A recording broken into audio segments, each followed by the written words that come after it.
Hello, bueno. Just a quick one tonight. I have family here, and I don't want to be too much alone in my room, away from the walls. But I was just thinking this morning, I'm careful that Dan and Marsha are here safely tomorrow morning. And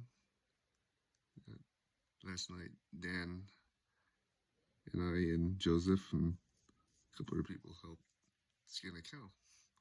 It was an interesting event. Didn't go as smooth as we thought, but it went well enough. And Joseph had to leave, make it to a ball game with his son Leland, so it was just down to us, and we made it through. And this morning was interesting. We had to butcher the cattle. That took a little interesting effort. Joseph was gone, pushing cows across the river and doing things. But I'm grateful it went smoothly and well enough. It was nice. Anyways, Satan, I was reading this morning with Hillel again, or actually third Nephi now. Satan got possession of the hearts of the people again, inasmuch he blind their eyes and lead them away to believe that Dr. Christ was a foolish and vain thing. The world would have us to believe that the doctrine of Christ is a foolish thing. Then and now we see that. In the way of thinking, I see a breakdown in society, as you do now also see that, and people are getting so divided. They think people who don't believe as they believe are evil. It's even morally possible, right to cheer their deaths, like Charlie Kirk. And I even hear people on my side of the aisle, though, saying how so-and-so are evil, they're not human. It's like, that is wrong. But I see that Mormon declared that the sword of destruction did hang over them because of their iniquity. And they couldn't debate civilly and about issues, and as you do now, and violence seems to be justified, as it does now. And we begin to see religious devotion as a vain and foolish thing become more and more, and it gets more and more or worship becomes more and more routine. Is some things I see in today's world. Loved how President Iyer urged us to prepare before we prayed even each day for sincere and effective prayers. Satan won't get possession of our hearts. He said how the prophets in the past showed, quote, all of them some form of pondering and reflecting prior to their recorded communication with God. Each of the examples teaches us the need to spiritually prepare ourselves each time before we pray. I mean, don't just sit down and quickly say a prayer without preparing ourselves. Sometimes I do that, and I mean, how far do the prayers go? Above the walls. Maybe so. I need a resolve to prepare myself more and slow my mind down and think more of God and what good things He has done for me in my life. We have chances in a day. We don't have chance for real, actual prayers. You know, the press of the day or emergencies. How much more our emergency prayers or cries to God would go if we had prepared ourselves a morning prayer before the press of the day comes upon us. That's a thought. And it's easy to forget the Lord and to neglect our covenants. But in distress, with troubles, the Lord is with us.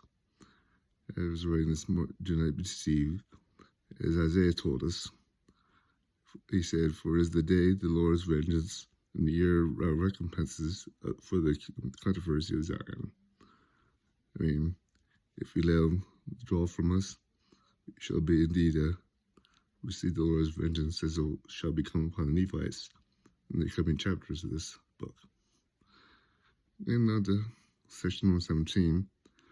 It was given in July 8, 1838, during a time when the early saints were relocating to from Kirtland, Ohio, to far west Missouri.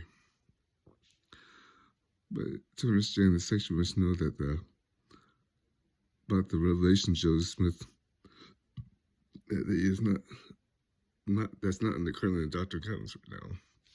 We see her just before this, before 117. It was like it came in January 1838.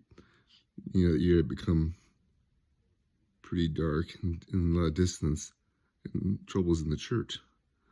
And there's opposition from outside and within, also within the church. And almost all of the field of Kirtland saints had left Missouri in May of that year.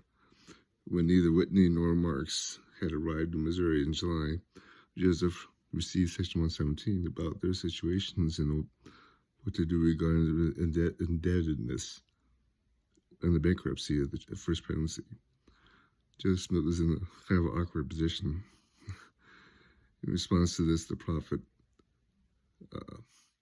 is in. We see many times Revelation use the word, "Thus saith the Lord," because I was thinking about that because Noah Whitney was Joseph Smith's friend and oftentimes benefactor.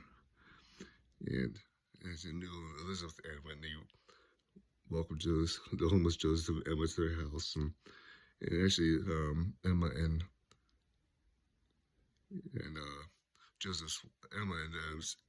Noah's wife were best of friends.